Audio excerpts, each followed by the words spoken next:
La visibilité est définie par le pourcentage de couverture nuageuse.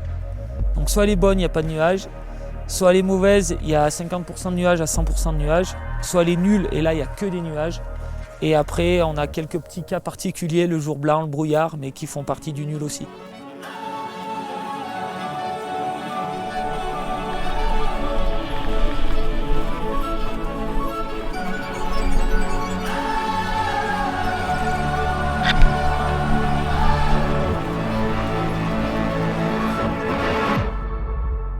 Days we were young, we took photographs of everything we could see.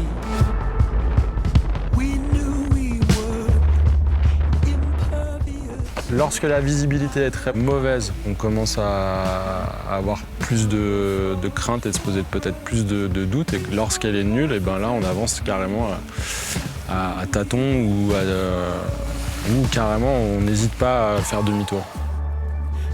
Invincible skin, it's how we all begin. Awake, awake, this Tuesday.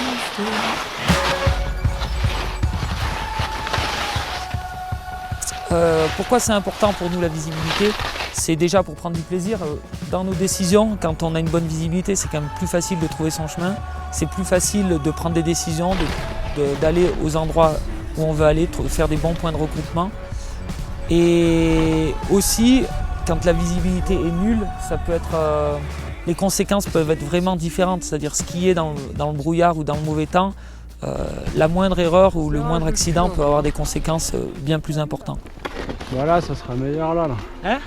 Ça sera meilleur là. Comme ça on évite cette petite épaule. Puis on fait sous ce caillou et on traverse là. I am not letting go. I am not letting go. No matter what you do. Oh là on va avoir de la bonne neige, ça y est. Voilà. Ça y est, tu vois là maintenant, tu t'es rassuré là? I am not letting go. I am not letting go. No matter what you do.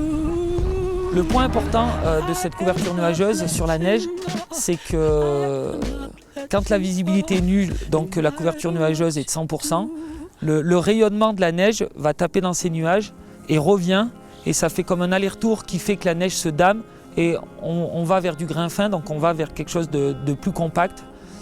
Et quand il fait grand beau, c'est ce qui se passe souvent au printemps pendant les nuits claires, on a un refroidissement de la neige, toute l'énergie s'en va, donc on a soit un regel de la neige, soit quand la neige est sèche, c'est de la poudreuse, on a une transformation vers des faces planes.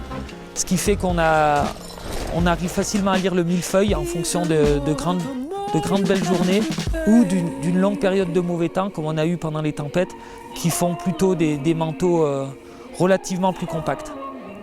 Donc l'alternance de beau temps et de mauvais temps fait que l'on trouve de différentes couches au sein du manteau neigeux. Donc quand on fait une découpe du manteau neigeux, c'est plus facile à analyser le millefeuille.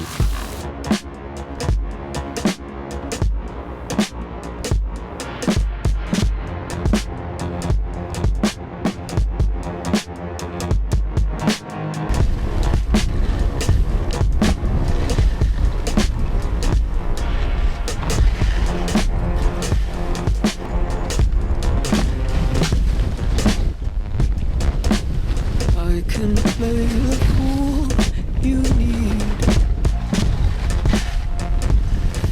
Not giving up. I can break the